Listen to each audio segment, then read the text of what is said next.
verslagenheid is zo groot natuurlijk. Dat merk je overal. Het verdriet is intens. Heel Zeeland rouwt. Echt heel Zeeland rouwt. De gebeurtenissen van gisteren. Het was gewoon een gitzwarte dag. Het was een gitzwarte dag. En wat een vrolijk gebeuren hoort te zijn, een schoolkamp. Je kunt je dat helemaal verplaatsen. Je weet zelf nog dat je op schoolkamp ging. Je weet nog dat je kinderen op schoolkamp gingen. Ja, dat is een tijd om onbezorgd te spelen, om te ravotten, et cetera. En dat is geëindigd in de allergrootste nachtmerrie die je zou kunnen bedenken voor de ouders en voor de school. Dus ja, gisteren was een gitzwarte dag. Vandaag is een dag om te rouwen, om te delen in elkaars verslagenheid, in elkaars verdriet.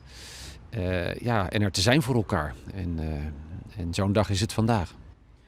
Je bent zelf ook ouder. Jouw kinderen zijn al wat ouder. Die gaan niet meer op schoolkamp. Er zijn genoeg andere ouders waar de kinderen nog wel op schoolkamp gaan. Wat zou je tegen die ouders willen zeggen? Nou, ik zou eigenlijk tegen alle ouders willen zeggen, of ze nou op schoolkamp gaan of niet, maar hou je kinderen gewoon iedere avond even stevig vast. Hè? Want ja, dat bepaalt je toch ook wel bij de onvoorspelbaarheid van het leven. En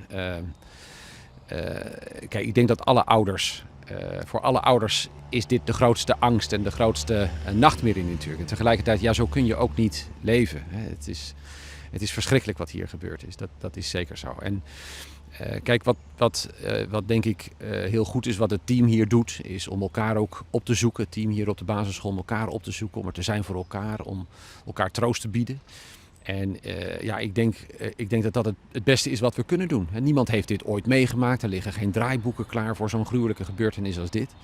En het beste wat je kunt doen is toch je gevoel te volgen. En er te zijn voor elkaar en de troost te zoeken bij elkaar. En dat is wat dit team denk ik heel mooi en heel krachtig doet.